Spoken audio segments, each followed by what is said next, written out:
So definite గా Ardhanareeswari concept మీద కాబట్టి డీప్ లవ్ స్టోరీ అని అనుకుంటున్నాము. Deep love story, commercial angles తో తీస్తున్నారని కమర్షియల్ చెప్పేసి. Deep love story. సో దీంట్లో సాంగ్స్ ఏమైనా ఉన్నాయా లేదు అంటే షూర్ ఉన్నాయండి. సాంగ్స్ ఉన్నాయా? sure. సో ఐటమ్ సాంగ్స్ ఏమైనా ఉన్నాయా? కావాలా? అంటే జనరల్ గా అడుగుతున్నాం అంతే, అంటే అడుగుతుంటారు కదా. కమర్షియల్ మూవీ అంటే పక్కా ఉంటుంది. సూపర్ అండి. ప్లానింగ్ అయితే చాలా బాగా అన్ని ప్లాన్ చేసుకొని అంటే ఉంచుకున్నారు. మళ్ళీ శివశంకరి అంటే ఏదో డివోషనల్ మూవీ అని Yeah, అనుకుంటారు. అలా కాదు. నాకు మన తెలుగు నేమ్స్ చాలా ఇష్టం. సాంస్క్రిట్ నేమ్స్ అంటే చాలా ఇష్టం అండి. అందులో ఇది దేవుని పేరు కాబట్టి నా ఫస్ట్ సినిమా నాకు అలా సెంటిమెంట్ గా ఉండాలని చెప్పి Shivashankari. So dream project. Yeah, so ఇప్పుడు క్రౌడ్ ఫండింగ్ స్టార్ట్ చేసి ఇది స్టార్ట్ చేసి ఎన్ని డేస్ అయింది? ఒక 20 days అయిందండి. 20 days. అవును. ఓకే, సో రీసెంట్ గానే స్టార్ట్ చేశారు. అవునండి. డెఫినెట్ గా మా సైడ్ నుంచి, మీడియా సైడ్ నుంచి కూడా థ్యాంక్స్. డెఫినెట్ గా ఉండే హెల్ప్ మా సైడ్ నుంచి కూడా హెల్ప్ చేస్తాము. Thank you so much. ఎందుకంటే ఎక్కువ మా పబ్లిక్ ప్లాట్ఫామ్స్ కి వెళ్తేనే అది అవునండి. రీచ్ అవుతుంది. సో మీ డ్రీమ్ డైరెక్టర్ ఎవరనేది నాకు చెప్పలేదు ఇప్పుడు వరకు. అందరూ అండి. అలా అని కాదు, డెఫినెట్ గా ఒక్కొక్కరికి ఒక డైరెక్టర్ అనేది డ్రీమ్ ఉంటుంది కదా. అలా ఏం లేదండి, నాకు అందరూ నచ్చుతారు. కొన్ని సినిమాలు కామెడీ ఉంటాయి, శ్రీను వైట్ల గారివి నచ్చుతుంది. కమర్షియల్ మూవీస్ అంటే రాజమౌళి గారివి, అలా ఒక్కొక్కరివి అందరిది లైక్ చేస్తానండి. ఓకే, మీరు అంటే లేడీ మామూలుగా దీనిలో వచ్చిందనగానే ఎలా ఉంటుందంటే ఫ్యామిలీ మెంబర్స్ అందరూ, రిలేటివ్స్ వీళ్ళందరూ అవసరమా ఏంటి, ఆడపిల్లని పంపించాల్సిన అవసరం ఏంటి అని చెప్పేసి అంటుంటారు కదా. సో మీరు ఏమైనా ఫేస్ చేశారా, ఎట్లా అయింది? యా అండి, చేశాను. అంటే మా మదర్ వాళ్ళు నన్ను డైరెక్ట్గా ఎవరు ఏమన్నారండి, మదర్ని ఫాదర్ని అడుగుతారు కదా ఎందుకు ఆ అమ్మాయిని ఇండస్ట్రీకి పంపించారని. అప్పుడు కొంచెం బాధేస్తుంది, పాపం వాళ్ళు ఏమీ ఆన్సర్ చేసుకోలేక కొంచెం స్ట్రగుల్ అవుతుంటారు. అది నేను ఒకసారి చూసానండి యాక్చువల్లీ ఇంట్లో. ఒకసారి ఒక అతను, తెలిసిన అతనే, మా మమ్మీని బ్లేమ్ చేస్తున్నారు, మీ వల్లే ఆ అమ్మాయి ఇలా ఉంది అని ఏదో అంటున్నారు అనమాట.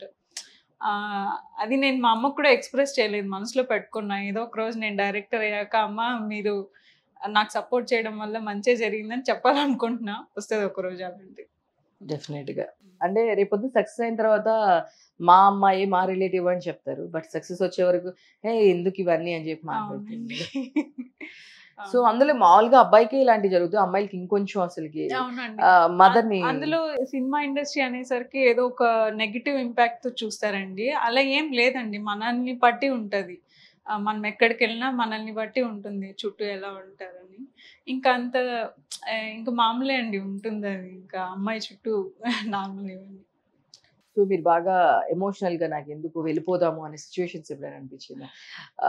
ఇట్లా ఒక పక్కన ఇట్లా మా ఫ్యామిలీ సైడ్ నుంచి, ఐ మీన్ రిలేటివ్స్ ఇలా అంటున్నారు, లేదు ఇంక ఇక్కడ అవ్వట్లేదు, నేను వచ్చిన పని అవ్వట్లేదు, లేట్ అవుతుంది, ఇలా మీకు ఎప్పుడైనా ఒక ఎమోషనల్ మూమెంట్ అంటే లేదు బ్యాక్ వెళ్ళిపోదామని ఎప్పుడు అనిపించింది? లేదండి, బోల్డ్ అని సార్లు ఏడ్చుకున్నా కూడా అలానే ఉంటాను నేను, ఏదో ఒక రోజు చేస్తానని అనిపించింది. ఈవెన్ నాకు కోవిడ్ అటాక్ బెడ్ మీద ఉన్నప్పుడు కూడా అప్పుడే ఏంటి చేయకుండా, డైరెక్షన్ చేయకుండా వెళ్ళిపోతాం ఏంటి, లేదు డైరెక్షన్ చేసే పోవాలనుకున్నాను. సో యా, చాలాసార్లు ఎమోషనల్గా డౌన్ అవుతాము, ఏడుస్తాము. దాని తర్వాత ఎలాగైనా ఒకరోజు చేస్తాననే నమ్మకం అయితే ఉంది, వెళ్ళలేదు ఎప్పుడు. మేబీ మీరు ఎవరైనా దగ్గరైనా పెద్ద డైరెక్టర్స్ దగ్గర వర్క్ చేస్తే ఇంకా ఈజీగా అవుతుందేమో మీకు ఈ వర్క్. నేను ట్రై చేశానండి, ఫస్ట్లో ట్రై చేశాను. అదే అండి, నాకు ఇప్పుడు మనకు ఆల్రెడీ తెలిసిన వర్క్ వెళ్ళి నేర్చుకోవడం వల్ల టైం వేస్ట్ కదండి, అలా అనిపించింది నాకు. లేదు మనం డైరెక్ట్గా చేయడమే బెటర్ అనిపించింది. మీరు డైరెక్షన్ ఎంత అసిస్టెంట్గా చేసినా కూడా మీరు డైరెక్టర్గా చేస్తేనే మీకు తెలుస్తుందండి అన్ని క్రాఫ్ట్స్ని ఎలా హ్యాండిల్ చేయాలి ఏంటి అనేది. సో ఫస్ట్ సినిమా అది మీరు ఎలా తీస్తారనేది పక్కన పెడితే మీరు చేసేయాలండి, చేసుకుంటే వెళ్తేనే డైరెక్షన్ అనేది మీకు ఇంకా కొంచెం బాగా అర్థమవుతుంది.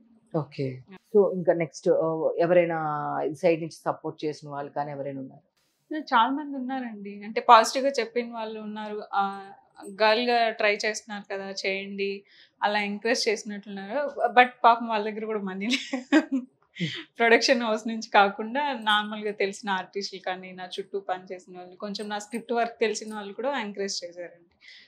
బాగా కష్టపడుతున్నావు, మ్యాటర్ ఉంది, సక్సెస్ అవుతావు, చెయ్యి అని చెప్పారు. ఇండస్ట్రీలో సపోర్ట్ అంటే ఎవరు మీకు? ఇప్పటికైతే ఎవరు లేరండి. ఓకే, అంటే ఇప్పుడు నాలాగా స్ట్రగుల్ అయ్యే నా చుట్టూ ఉన్న వాళ్ళే నాకు సపోర్ట్ చేస్తారు. ఓకే, సో మీ డ్రీమ్ హీరో అంటే ఈ హీరోతో నేను డైరెక్షన్ చేయాలి, హీరోని పెట్టానా, హీరో ఎవరైనా ఉన్నారా? అందరితో చేసేసా. అంటే అందరితో చేయడం అనేది కామన్ థింగ్. అవును. ఒక్కొక్క ఉంటారు కాబట్టి. అలా కాకుండా ఎవరికైనా ఒక డ్రీమ్ అనేది ఉంటుంది కదా! ఈ హీరో నేను డైరెక్ట్ చేయాలి. యాక్చువల్లీ మన టాలీవుడ్‌లో చాలా అందరూ వాళ్ళతో అందరికీ ఉంటదండి డ్రీమ్ వాళ్ళతో చేయాలని. ఎందుకంటే వాళ్ళు ఫుల్ ప్యాక్ అండి. అన్నీ ఉంటాయి వాళ్ళ దగ్గర. సో, నాకు ఒకరు చెప్పడం కష్టం. చాలా మందున్నారు. మీరు అసలు సినిమా తీయకుండా చాలా డిప్లొమాటిక్‌గా ఆన్సర్ ఇస్తున్నారండి ఆవిడ. ఎక్కడ ఒకళ్ళంటే ఒకళ్ళే అంటారని చెప్పి నేను అందరితో తీస్తాను, అందరితో చేస్తానని చెప్పేసి చాలా బౌండరీస్‌లో ఉండిపోయారు ఆవిడ. అసలు కనీసం అట్‌లీస్ట్ మీకు ఎవరిష్టం అంటే కూడా ఆవిడ చెప్పట్లేదు. లేదండి. నిజంగానే అందరూ ఈక్వల్‌గా కష్టపడతారు కాబట్టి ఒక్కరిని సెలెక్ట్ చేయడం కష్టం. అంటే ఈక్వల్ కష్టపడడం ఓకే. బట్ మనం వీళ్ళు కంపల్సరీ పిక్ చేసుకొని చేసుకోవాలి చాలా అన్నప్పుడు మంది ఉన్నారు. అదే అంటున్నాను. చాలా డిప్లొమాటిక్‌గా ఆన్సర్ చెప్తున్నారు అసలకి. అస్సలు ఒక్కళ్ళు కూడా ఆవిడ అసలు స్టార్ట్ చేయకముందే ఇట్లా ఉన్నారు. ఇంకా స్టార్ట్ చేస్తే సినిమా రిలీజ్ అయితే ఇంకెట్లుంటారో మరి తెలీదు.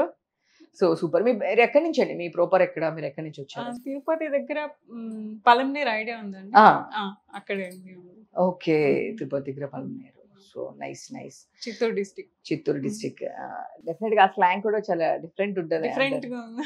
ఓకే. Slang different. మీది ఐ మీన్ మీరు మాట్లాడేటప్పుడు అంత ఏం అనిపించలేదు మాకు. బట్ కాకపోతే డెఫినెట్‌గా చిత్తూరు అటు సైడ్ వాళ్ళందరూ పలమనేరు కొంచెము స్లాంగ్ నా ఫ్రెండ్స్ వాళ్ళు ఉన్నారనమాట. సో వాళ్ళు మాట్లాడుతూ ఉంటారు. కొంచెం స్లాంగ్ డిఫరెంట్‌గా ఉంటూ ఉంటుంది. సో డెఫినెట్‌గా ఏదైనా సక్సెస్ అవ్వాలి. మీ క్రౌడ్ ఫండింగ్ అనేది మీకు రావాలి. మా సైడ్ నుంచి మీడియా సైడ్ నుంచి నా ఫ్రెండ్స్ సైడ్ నుంచి కూడా మా సపోర్ట్ ఎప్పుడు మీకు ఉంటుంది. And all the best. Thank you so much అండి. సో చూసారు కదండి, ఇది ఈ రోజు ఇంటర్వ్యూ. డెఫినెట్‌గా అండి అమ్మాయిలు కూడా డెఫినెట్‌గా ఇప్పుడు స్పేస్ లోకే వెళ్ళిపోతున్నారండి. ఇంకా అమ్మాయిలు ఇంకా నమ్మి 2 crores పెట్టాలా 3 crores పెట్టాలా అని ఇంకా ఆలోచించొద్దు. డెఫినెట్ అబ్బాయిల కన్నా అమ్మాయిలు ఇంకొంచెం జాగ్రత్తగా ఎక్కువ కష్టపడతారండి. చాలా మనీ విషయంలో కూడా మనీ మేనేజ్మెంట్ అమ్మాయిలు చేసినంత బాగా అబ్బాయిలు చేయరండి. అది ఒప్పుకోవాలి. అది యూనివర్సల్ ట్రూ. ఎవరు చెప్పినా సరే అది యూనివర్సల్ ట్రూత్. సో డెఫినెట్ గా ఇలాంటి ఎవరైనా ఇంటర్వ్యూ చూసే వాళ్ళు డెఫినెట్ గా ఛాన్స్ ఇద్దాం అనుకునే వాళ్ళు మాత్రం డెఫినెట్ గా వాళ్ళకి ఛాన్స్ ఇవ్వండి. లేడీస్ అని కాదు, జెంట్స్ అని కాదు, టాలెంట్ మాత్రమే చూడాలి ఎవరి దగ్గరైనా. 100% ట్రూ. సో మీ వల్ల క్రౌడ్ ఫండింగ్ కూడా మీ వల్ల ఎవరైనా హెల్ప్ అయిన వాళ్ళు డెఫినెట్ గా చేయండి. దీనికి సంబంధించి ఏమైనా అవునండి, మాది వీడియో ఉంది. నెంబర్స్ ఇట్లాంటివి అన్ని ఉంటాయి. సో అన్ని మేము స్క్రోల్ చేస్తాము. ఎవరికైనా సరే నేను చేద్దాము డెఫినెట్ గా నా సైడ్ నుంచి ఏమైనా చేద్దాం అనుకునే వాళ్ళు మాత్రం డెఫినెట్ గా మీరు కూడా సపోర్ట్ చేయండి.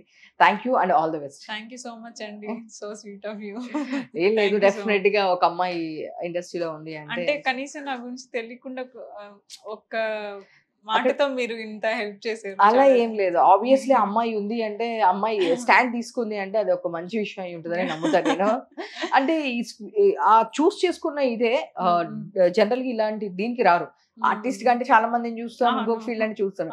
సో డైరెక్షన్ అనగానే నేను ఫస్ట్ చాలా ఇదనుకున్నాను. డైరెక్షన్ అనగానే ఎంత కష్టపడితేనో డైరెక్షన్ దీనిలోకి వస్తారు అని చెప్పేసి. So all the best. Rajeshwari ఇలాగే అర్థం చేసుకోవాలని కోరుకుంటున్నాను. డెఫినెట్ గా అండి, బయటకి రాకముందు వరకే వన్స్ మనం పబ్లిక్ లోకి వచ్చిన తర్వాత డెఫినెట్ గా చాలా మంది మీకు మంచి ఆపర్చునిటీస్ దాని త్రూ కూడా వస్తూ ఉంటాయి. మీరు కూడా కొంచెం సోషలైజ్ ఉండడము అంటే I mean socialise means social మీడియాలో ఎక్కువ ఉండాలని నా ఫీలింగ్. ఐ మీన్ ఇంటర్వ్యూస్ అనే కానీ ఇన్స్టా అని కానీ ఫేస్బుక్ కానీ ఇప్పుడు ఒక చిన్న స్టోరీస్ చూసి దానిలో వాళ్ళకి పెద్ద పెద్ద ఆపర్చునిటీస్ వస్తాయి. ఆర్టిస్ట్లు అయినా ఎవరైనా స్టోరీ వాళ్ళని తీసి కేజీఎఫ్ లాంటి సినిమాకి కూడా ఒక ఎడిటర్ ని ఒక యూట్యూబ్ ఎడిటర్ ని తీసుకొని పెట్టుకున్నారు అంటే అంత మన వర్క్ ని బట్టే, అక్కడ ఎవరు రిఫరెన్స్ లేదు ఎవరు లేదు. సో నేను కూడా అలానే మీరు ఎక్కువ కొంచెం మీ చేసి పెట్టడము ఇట్లాంటివన్నీ పెడితే డెఫినెట్ గా వర్కౌట్ అవుతుంది అనుకుంటున్నాను.